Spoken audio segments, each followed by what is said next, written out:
"You'd better get out of here while you're still alive," said the old man, rolling a cigarette. "I'm not complaining about my health. Why are you driving me away, old man?" Nikolay replied, sitting down on the bench next to him. "Or do you know something? So tell me straight." Nikolay came to the godforsaken village to buy a house. He was going to move his grandfather here from the stuffy capital.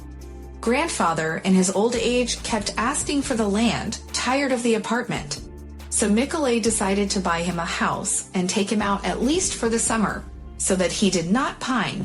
But you can't go around with money, and here for a large farmhouse with outbuildings was just a pittance. Even he, with his salary as a mechanic, could afford it, even if he had to take out a small loan.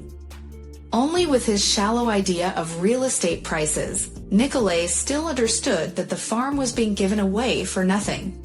It seems suspicious. The house is good, even if he sells all the goods by the log, and that will remain in profit. So I decided to find out what was wrong here from the locals. The farm was located in a secluded place near the forest, and the village was further away. It was necessary to walk a decent distance. There were hardly any young people there, only old men, surprisingly taciturn. They didn't want to talk about the farm at all, saying they didn't know anything. Only this old man, who lived the closest, was advised to get out while he was still alive. "Listen, old man," Nikolay began confidentially, presenting a bottle of white. "I want to bring my father here. It will be good for him here. If you know something, share it with me." The old man accepted the bottle, stashed it behind the bench, and fell silent. Nikolay had already decided that nothing would wait and was about to leave when the old man spoke. "Have you noticed that they have not lived there for a long time?" Nikolay noticed, of course. Everything was in perfect condition, but old-fashioned, covered with a layer of dust, and the spirit was uninhabited. No animals, though there was a pigsty, a stable, and a large chicken coop. Not to mention a field for a vegetable garden. Nikolay wrote off the fact that the owners live in the city, and it is inconvenient for them to come here. After all, it is far from Moscow, and they probably aren't interested in raising animals. That's what I told the old man. "No," grinned the interlocutor, "that's not the point. The house does not accept anyone. They are afraid to go there." Nikolay wrinkled his nose. He did not believe in fairy tales. "You don't believe?" The old man squinted his eyes, inhaling smoke. "And for nothing, try to spend the night there. You'll be surprised. If you stay alive." Nikolay began to lose patience. "Listen, old man, if you know something, tell me." "No, I'll go. It's a long drive home." Impatient, the old man grinned again. "Sit down. I'll tell you what I know." Nikolay settled down on the bench again and prepared to listen. "It was a long time ago. My father told me I was not even born then. A family was living on that farm, Ignat and Praskovia, and their 2 children, Maria and Agafia. It was a big farm, you've seen for yourself. It was too much for 4 hands to manage, so they hired a worker. But she disappeared a few months later. The whole village searched for her to no avail. They thought she'd run away with someone, or maybe she drowned in the river. Ignat said she was blessed. She told us all about ghosts, that she saw spirits. Praskovia called the priest after her disappearance, and the house was lit up.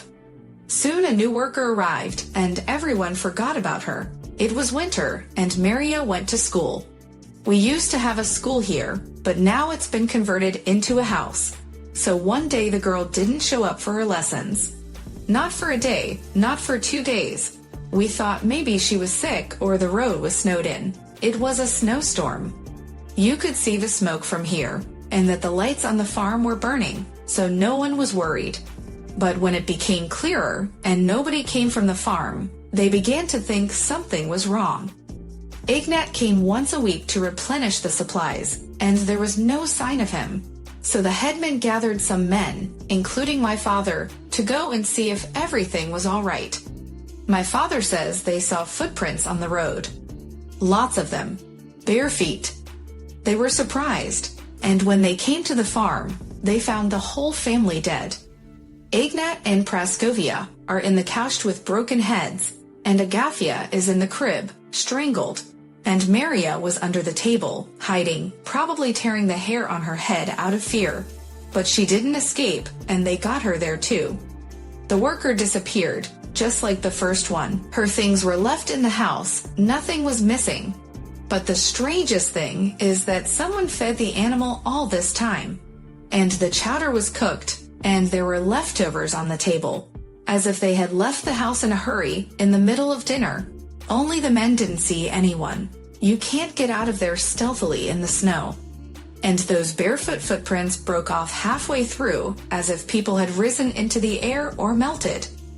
At first, they thought it was the worker, that she brought unkind people with her, but no one could explain how they left. And then the villagers began to remember that Ignat had complained before, as if it seemed to him that someone else lived in the house. He had seen strange footprints in the snow, and at night there was not an animal howl, but as if a man were moaning. But he said that he had listened to the stories of the first worker, so he saw all sorts of things. Nikolay rubbed his forehead. When was that? This is ridiculous. The police would have found out how they disappeared like that, those murderers. Wait, I haven't finished yet. The old man cut him off. After that, a man bought the farm. He came with his family, important, looking down on the villagers. They advised him to light the house, but he didn't listen. He was a Gentile. The first night, the whole family came running to the village, to the priest. They said it was haunted. They would never return to that house again. They left in the morning. They didn't even take their things. And so it went. The farm goes from hand to hand, and the new owners live there only for a night, and then run away and sell it again. But it's mostly empty. In winter, sometimes the windows are lit by kerosene, and there's smoke, and when you get closer, you can hear howling. Sometimes barefoot footprints appear nearby, but they don't reach the village. You can see them halfway, and then they stop, neither forward nor back. I've told you everything, and then you decide for yourself whether you need this house or not. The old man spat and stood up with a grunt, as if to make it clear that the conversation was over. Nikolay did not know whether or not to believe in this story. It's all nonsense, finally, he said. He waved his hand and went to the farm. The old man only grinned after him. Nicholas dialed the number of the mistress. He had not met her personally. It was agreed that he would see everything himself. He was surprised at how easily she told him where to find the keys. It's about the farm. Ah, the woman seemed agitated. Did you see it? Did you like it? It's a good farm in excellent condition, and I'm giving it away cheap. You won't find such a price again, I'm sure, she ranted. Yes, it's very nice, but I'm late for my train. Can I sleep there? Do you mind? The landlady was silent. When she spoke, her tone became harsh. No, of course I mind, so I let you see the place for yourself. I won't let you sleep there. No way. If you stay there, there's no deal. Do you understand? And if I agree to buy it? Nikolay asked. I'll be back tomorrow, and we'll formalize the deal. I can transfer the advance payment now.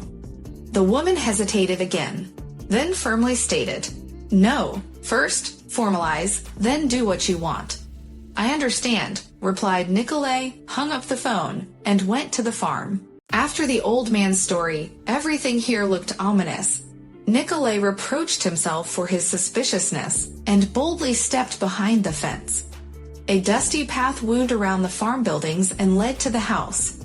Taking the key from the notch at the door, Nikolay opened the lock for the second time that day and went inside. He remembered very well how he had gotten a layer of dust here during the day, but now he saw with a cold chill in his heart that the dust lay in an even layer and not a trace of his presence remained. With difficulty swallowing, Nikolay stepped into the largest room. At that moment, the sun touched the horizon, and through the dusty glass, the room was colored with red light. Every object was now tinged with blood, and though it lasted only a few moments, Nikolay was ready to run away in fear.